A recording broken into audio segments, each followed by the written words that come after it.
Des déclarations du PDG d'Oceangate à propos de la confection du Titan refont surface après le drame. Et elles font froid dans le dos. Avant que le drame Naël n'arrive et ne plonge le pays dans la tristesse et la colère, CIST le Titan, sous-marin parti explorer l'épave du Titanic et qui a fait une implosion le 18 juin 2023, qui faisait les gros titres de l'actualité.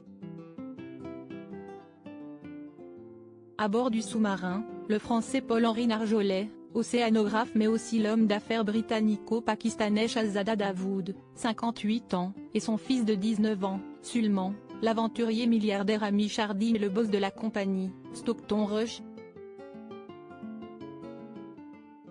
1h45 après le début de cette aventure qui a viré à l'enfer, le contact a été perdu. L'US Navy a enregistré un bruit qui correspond à celui d'une implosion. Puis ce n'est que 5 jours plus tard que des débris ont été retrouvés à 500 mètres du Titanic. Comment en sont-ils arrivés là? Il y a 6 ans, le PDG d'Oceangate, la société qui a mis au point le sous-marin, faisait d'étranges déclarations au sujet de la construction. Il avait ainsi estimé que la colle qui scellait l'engin ressemblait à beurre de cacahuète.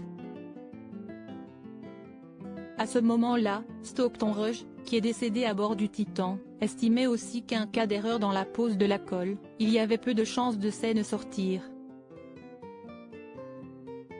Ces explications plutôt lunaires avaient été fournies par l'homme dans un clip promotionnel, publié sur la chaîne YouTube de l'entreprise en 2018, repéré par le média Insider. Une vidéo dans laquelle il présente l'assemblage d'un anneau en titane avec la coque composée de fibres de carbone du cyclo 2. Le sous-marin a ensuite été renommé Titan. Des déclarations qui semblaient totalement anodines à l'époque mais qui prennent un autre sens aujourd'hui, après le drame. À ce moment-là, où rien ne pouvait être encore imaginé, Stockton Rush confiait que la pose de la colle était plutôt simple mais que la moindre erreur serait fatale. Le PDG d'Oceangate dévoilait alors une colle très épaisse, pas comme de la colle blanche d'écolier.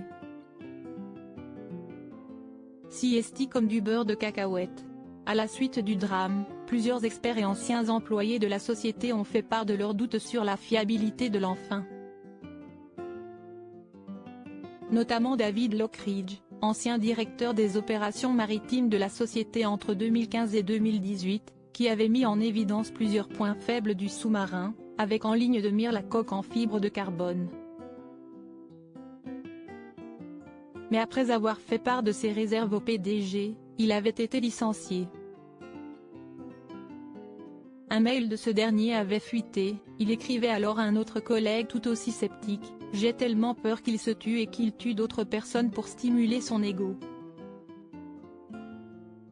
Fier de son projet, et du caractère innovant qu'il représentait pour son entreprise, Stockton Rush a toujours refusé de faire certifier le Titan par les autorités américaines, faisant officiellement de l'appareil un projet expérimental.